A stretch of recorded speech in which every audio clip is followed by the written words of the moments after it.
Thank you so much, everybody. Hi and welcome. So tonight we have the great opportunity and honor to welcome Jackson Browne on stage, an artist whose wonderful and great songs are loved by people around the globe for good reasons. We'll be talking about his new album, Standing in the Breach. So please welcome Mr. Jackson Browne. Hello. Thank you, Zerka. Thank you. Hello. Good to see you. How are you? Thank you. I'm well. That's very Hello, good. everybody. Hello. Okay. Congratulations, first of all, to the great new album. Thank you. I was really looking forward talking with you about it. So it's been a while since the last studio album. So I was asking myself, when did you exactly, if you can tell that, start working on Standing in the Breach? It's hard to say because I have a studio, so I'm always recording. So so I've been. I would say probably one of these songs was recorded as early as 5 years ago for a film, and another song was recorded maybe a year and a half ago. But for the most part, about a year ago, I began working to put everything to record songs and put them into an album. Okay. Did you have a kind of a clear vision every time it's time for a new record? Is there a kind of general thought that you're starting with, or is it an idea of a song comes to mind and you start writing it and then so on? The songs kind of accumulate. They just accumulate. As I said, I started recording one of these songs about a year and a half ago, and I worked on it at different times. You know, I just kept trying to get more from the song, but I'm not sure if I may have even recorded that song once before. So I'll recut songs if I think that they should be done differently, or if I'm looking for something to happen. Sometimes the songs aren't really written, they're not really finished. I don't finish them before starting to record them because I know I'm going to find out something in the recording that may make me wish that it had a slightly different form. So, no, the answer is no, I didn't have a clear vision. I never do. There are 10 songs on the records. I was wondering, how many songs did you write? Is there anything that's kind of 10. Left? That's it? Just 10? Yeah. That's very luxurious working. I know artists who come up with 40, 60 songs and then have to reduce it down. I've met these people. They haven't optimized their working forms, right? I don't know if that's it or that they don't. I mean, I spend a long time on each song. I spend a lot of time working with each one to try to get what I want. So I may start a lot more songs than I finish, but I don't finish them unless I'm really interested in them. Do you have a kind of favorite setup for writing songs? Like, is there a special time of day or night when most ideas occur, or when it's best for you to work in your studio? No, it's sort of the last thing that I get to. It's the last thing I think of doing. Usually at the end of the day, because that's when everything's, everything else is taken care of. I was always like this. I was always, when I was a kid, I was always at the kitchen table at 2 a.m, whispering and, trying to write a song without waking anybody up. Okay, well, that's a lovely picture. Do you have a personal favorite track on the record? I know that's very hard to answer for most artists, but sometimes it's worthwhile asking. No, I like them all. All in the same way? Really. Really? Each one of them at one time or another has been my favorite song because that's what it takes to finish them. They have to be something I'm really interested in. I don't work any other way. I don't work on a bunch of songs and I'm not making a product. Each one of these songs Of course you're not. Hmm? Of course you're not. What I mean is I'm not working on I'm not, it's not in a way I'm pursuing a series of questions. Anytime I'm working on a song, I'm trying to answer something for myself. So I can really say of this album that I'm really happy with the way these things turned out, and it may be as a result of having paid particular attention to the instrumentation and the sonically, you know, the engineering and the. As I say, these songs aren't always finished when I start recording them. I may just rewrite a verse, or I may actually take something out, you know. But it's really a process of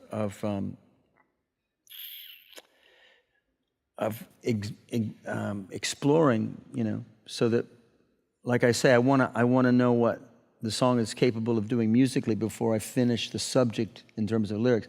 Nothing's worse than writing too many verses and having to throw some out. You know, if you find out that you don't really want to hear 2 verses before the chorus, but you've already set up the narrative to be, you know, and that's happened a couple of times where I wrote songs just on acoustic guitar. When I started to play it with a band, I realized I don't want to hear another verse. I want to go right, you know, so it, you know, I don't like to, I'm always rewriting, but I don't like to throw things away.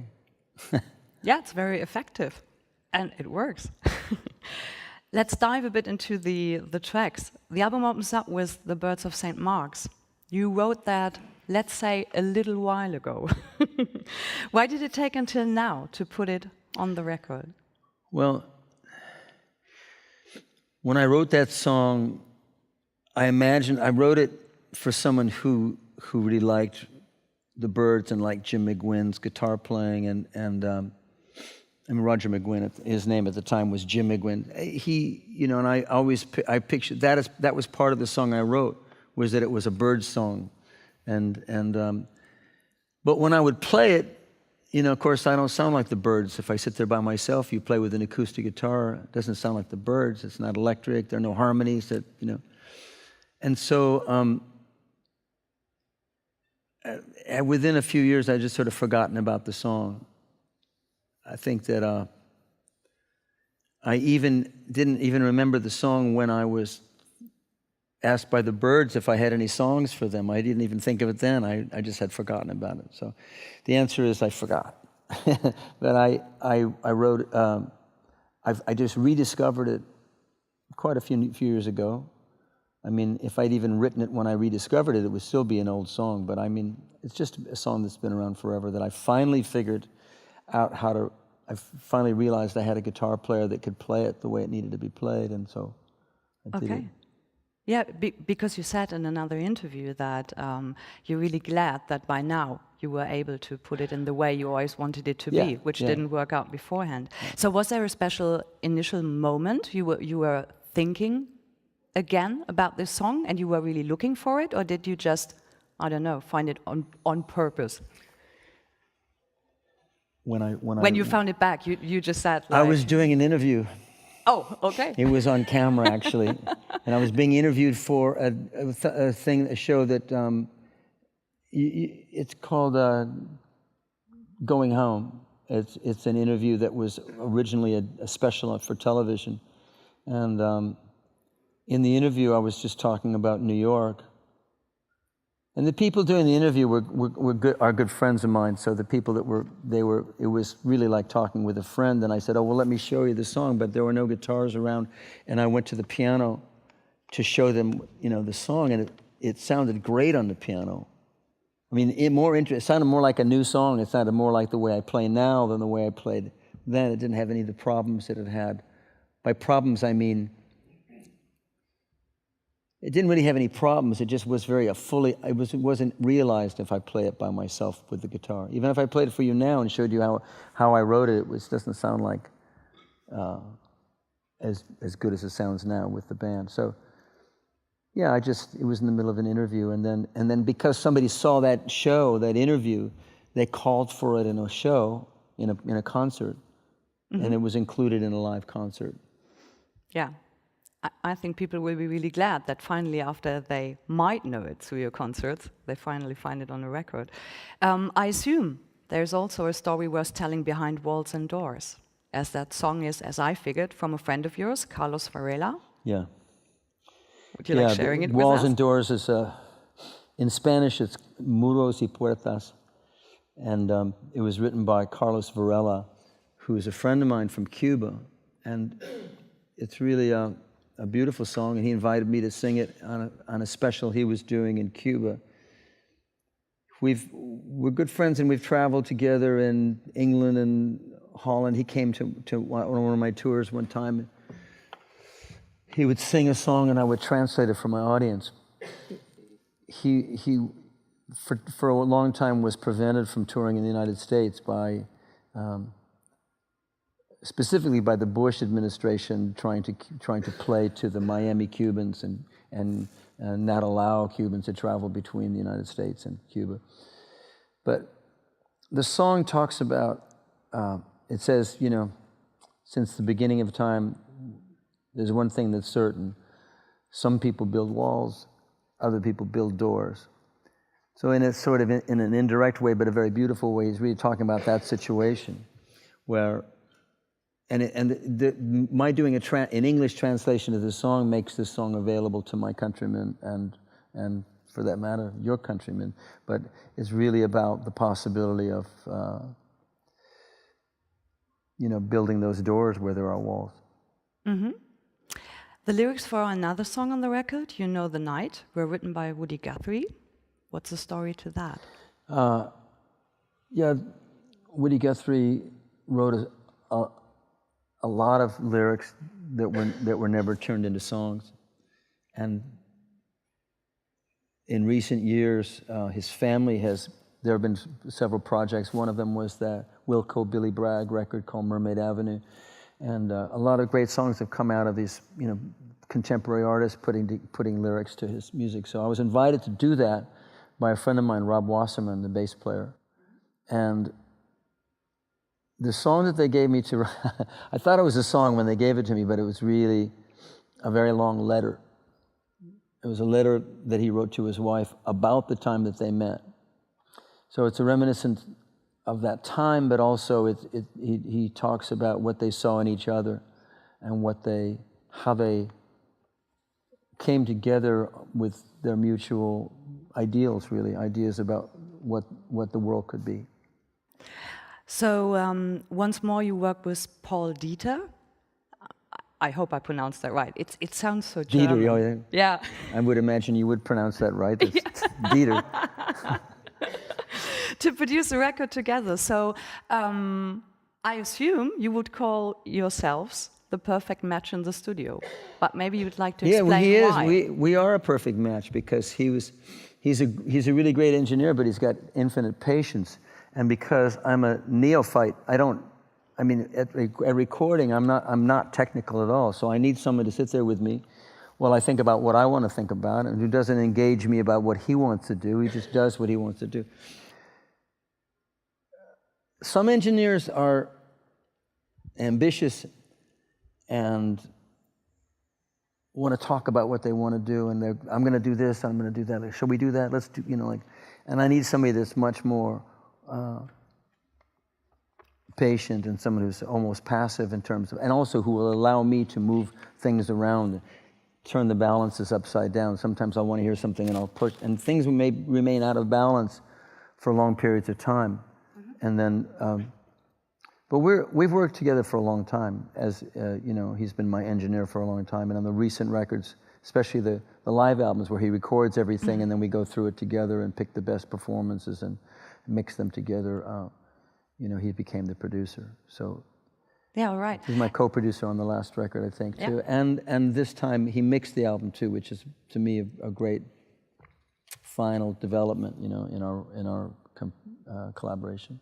Okay, could we imagine it more of, as you said before, you're writing the songs, they're not really finished when you take them to the studio. So do we imagine you know exactly what you're doing, and Paul helps you to fulfill that, or are you working kind of together to make the songs become what they finally are? Paul's the engineer. Yeah. Okay. To me, he's invisible. We don't talk about anything very much when it's going down. We might have a brief technical conversation about whether to record the drums in this room or that room, or whether or not, okay. We might, but it's very perfunctory. It's not really, in a funny way, we're bystanders to each other's work. You know, I'm very much a bystander to the engineering of the record. I might, you know, offer a suggestion or even say, oh no, we don't want that. No, I got to turn that up or something. But that's really simple. That's simple stuff, very fundamental. Okay. That's nothing like what engineers get into when you listen to engineers talk about. But you know, I've worked with a lot of engineers, and I like the other kind too, the kind that's very ambitious and always trying to turn it into something. But in every case, it doesn't matter whether it's that kind or the kind that Paul is. You want to serve the music, and the music is happening between the musicians. Like sometimes a musician will let you record them, you know, and then they'll come in and they'll have something to say about what you're listening to, the balances.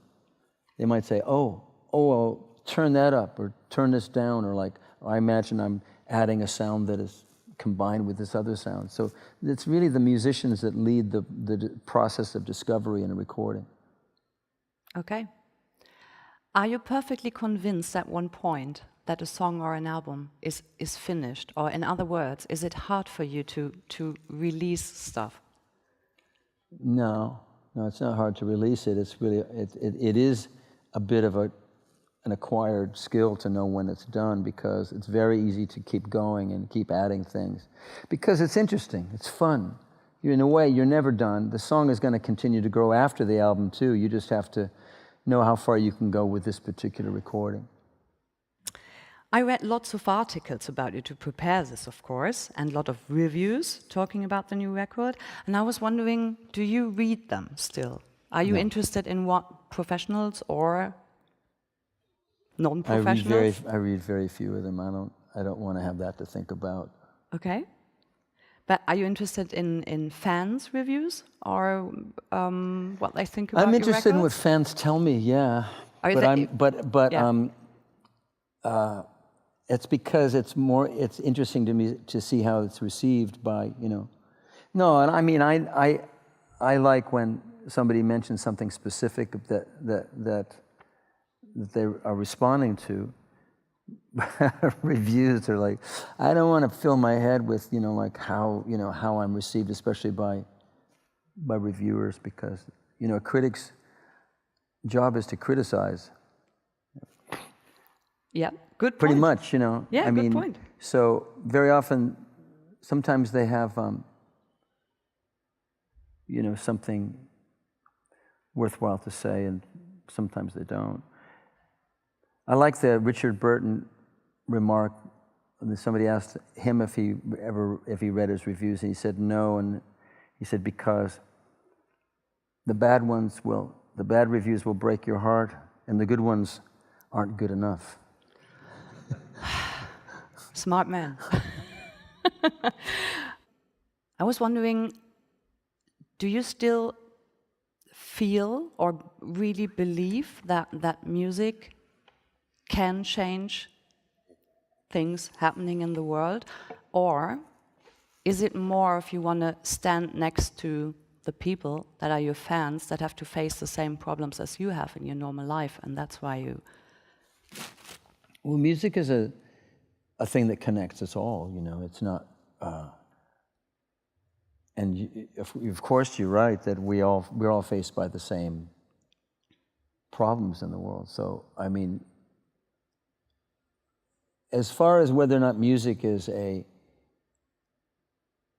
the possibility of changing the world, well, on one level, it changes the world every day. It changes the world every time you listen to it. Changes the world you're experiencing when you listen to music.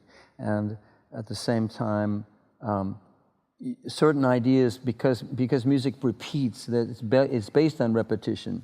You know, music is repetition. It's mathematically pleasing, you know, repetitions of things and ideas. To introduce an idea and to have that idea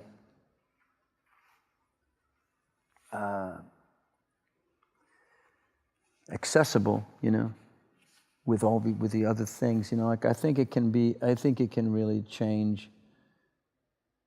Yeah, it can change people's minds and change how they feel about things, or if anything, Mostly it can focus how they already feel. Yeah. Do you limit yourself in any way when it comes to writing lyrics? Is there anything you would maybe never write about because you think, okay, there is a kind of personal Now I think of things all line the or time whatever. that I would like, you know, I'm trying phrases all the time, and I'll think of things and I go, oh no, that's not a good thing to say. Don't say that. Like, usually not when I'm writing a song. I mean, if I think of it while I'm playing, I write it down. Yeah? Yeah. I mean, I write it, who knows, you know, I try not to limit, I mean, that's the whole point of, is to get it out, you know. Yeah. I mean, there are times when when I first started writing songs that had a political component, you know, you're writing late into the night and you're writing and you're thinking about trying to write it well, you know. When you write a song, you're trying to elude your inner critic anyway. You're trying to like get rid of that person that or looking over your shoulder and asking whether this is worth saying or not. You need to stop thinking like that and just get it out. But the next morning, you look at it and go, oh no, I can't be talking about this. No one, who wants to hear this? I can't be. But really, if it comes through you, if it matters to you, then maybe it matters to somebody else. You know, there's no way to know except to try it out. You learn a lot about what you think. You can learn about what you yourself think of. Of what you've written by singing the song out into the room, and especially by singing it to a friend. If you sing the song to a friend, it's like you know before they say a word whether it's any good or not. Sometimes you don't know, but a song has to be, it's in the act of singing it that you know. Mm-hmm. And for that matter, if you write a song, it's like why I said, like, it's not a product. It's not, I mean, like, these songs stand for what you think and how you feel about the world. And if you're successful, they're songs that you'll sing for a long time. Yep. And they have to sustain you. And that's what I think takes the time in choosing what to say in a song.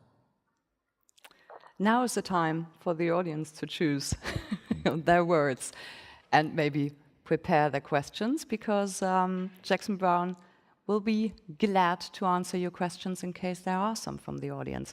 We will have somebody with a microphone coming around, so if you have a question, please raise your hand and let us know, and please wait for the person with the microphone to show up that everybody can hear you. Yeah, maybe we start off. Thank you, first of all, for coming. I'm very excited, like probably everybody in this room. And I just have one question. So I'm also trying to write songs that make sense. And I really would need some advice from you. Like, in the moment when it's coming down in your head, or when it's just, giving birth to itself, and something would distract you from your thought. What do you do? What's your mantra? What's your meditation? How you keep focused all the time? Because you seem to be a very focused person, and you travel all the world all the time. And I just,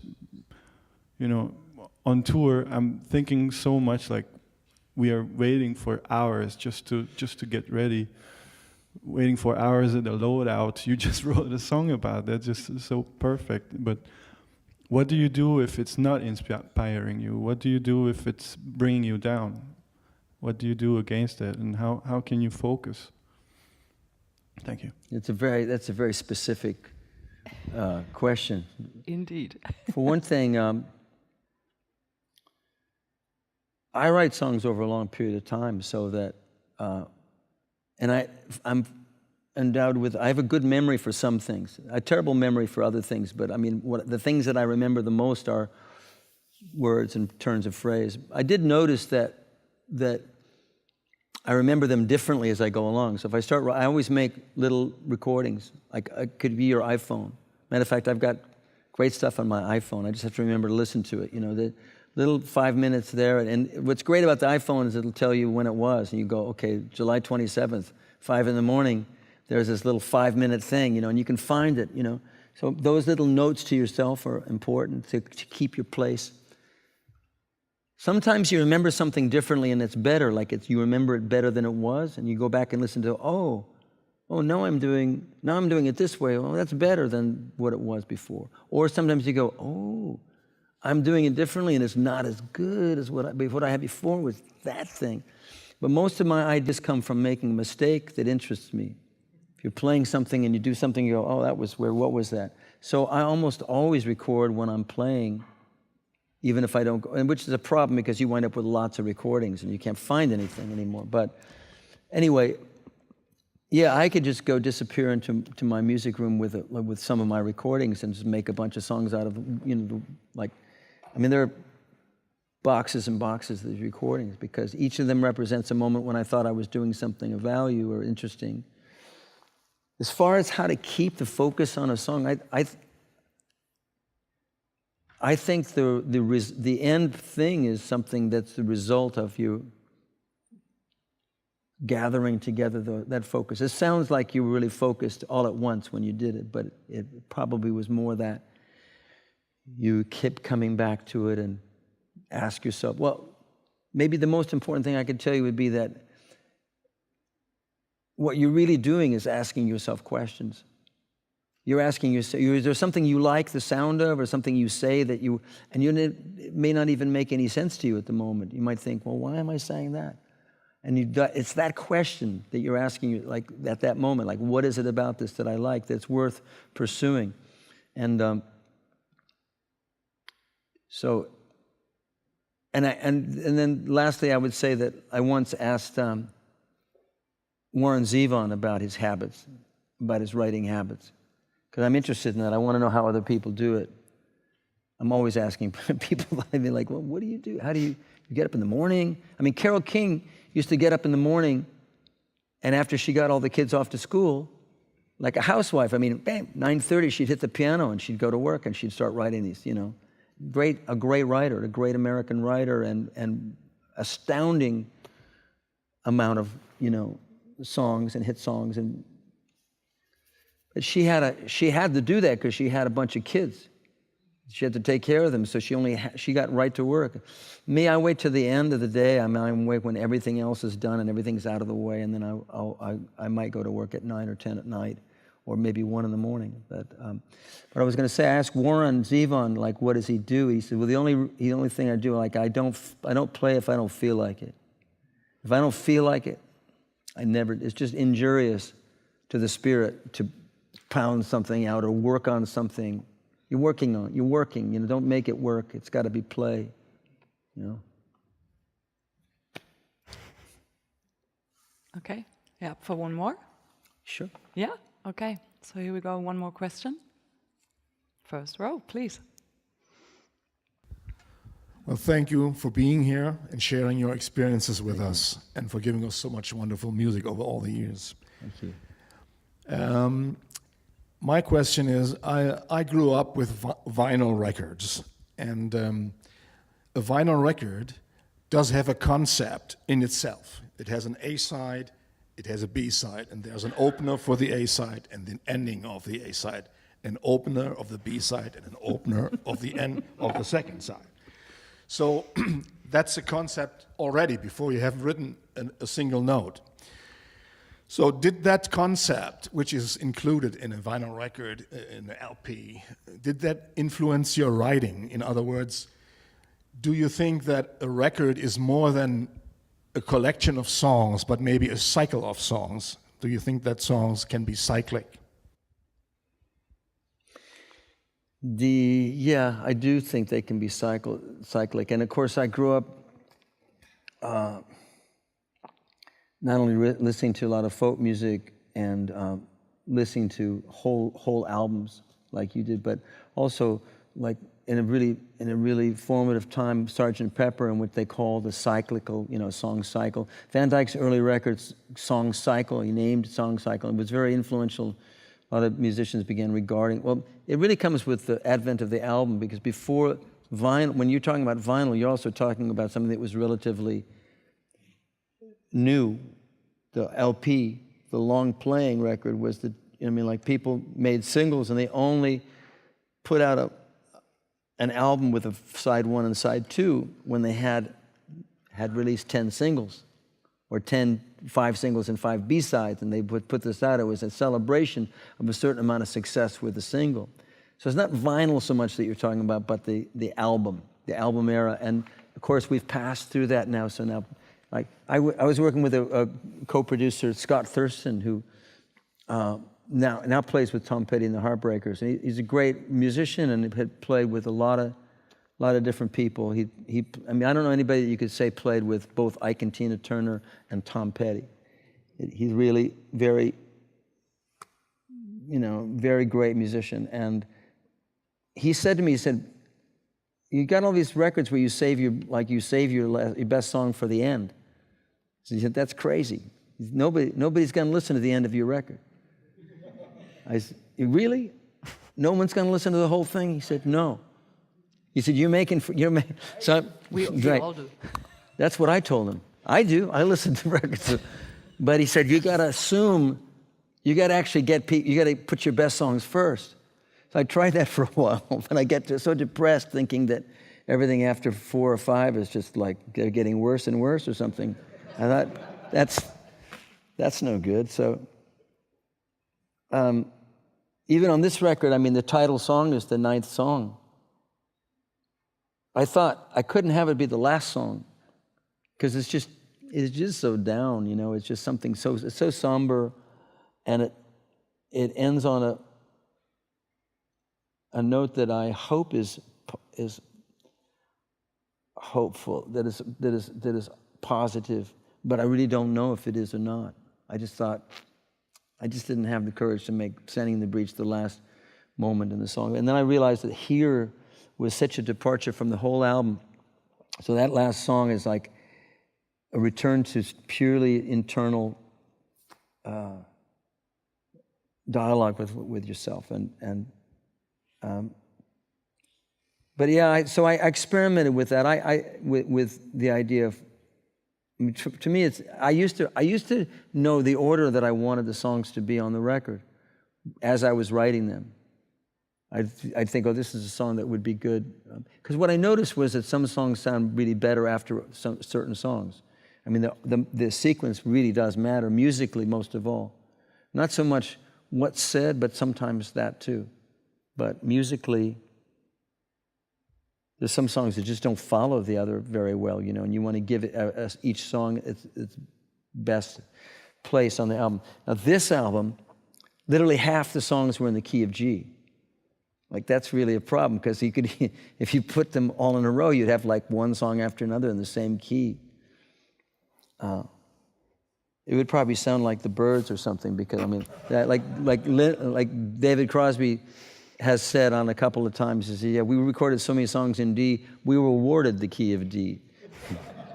So this would have been, so I started making sequences that went G, F, G, B flat, G, C, G, D. I just started like working, so I only had a certain amount of combinations that were possible. And that was a purely functional thing. But like I say, I used to write the songs, not write them in an order, but write them knowing where they went in the sequence. And then there came the time when I had to admit that it didn't work. My sequence was actually, and then when I would solve the problems, I realized that I was so fallible that it was such hubris, to think that I know that the order in which they must be listened to, and also counterproductive if you realize that, of course, on my favorite radio programs, they play things next to other things. They really, I mean, it's really true that some songs don't, follow each other. Well, I was on a Lowell George tribute album, and for some reason they put my song right after this great Randy Newman version of one of Lowell George's songs, and my song just died the death of 1,000 dogs. It just, like You want to go back to the song before you were hearing it. So it's possible to be in an unflattering place. Also, like I was on a Pete Seeger tribute record once, and the first song on the record was Billy Bragg doing If I Had a Hammer, you know. And if you know Billy Bragg, you know he's loud. He like, you know, if I had a hammer, I'd find a little more, you know, like. And it was loud because it was one voice and one guitar. And then my song came in. It was Guantanamera with Joan Baez, and it was like half as loud. And took a long time to get going. And I wouldn't blame anybody if they just skipped that song, you know? Although it's a beautiful recording, it was just like the opposite. It just wasn't an advantageous place to put it. That's also why you have mastering, so you can make the song after it, you know, like louder, or turn this one down, or, you know. Anyway, that idea of a song cycle is a little bit, it's what it is anyway. It's a little bit redundant to try to do it, because that's the way it winds up anyway. I have to thank you. Thank you. Thanks for having me here. Jackson Thank Browne, you ladies for and coming. gentlemen. Thank you so much.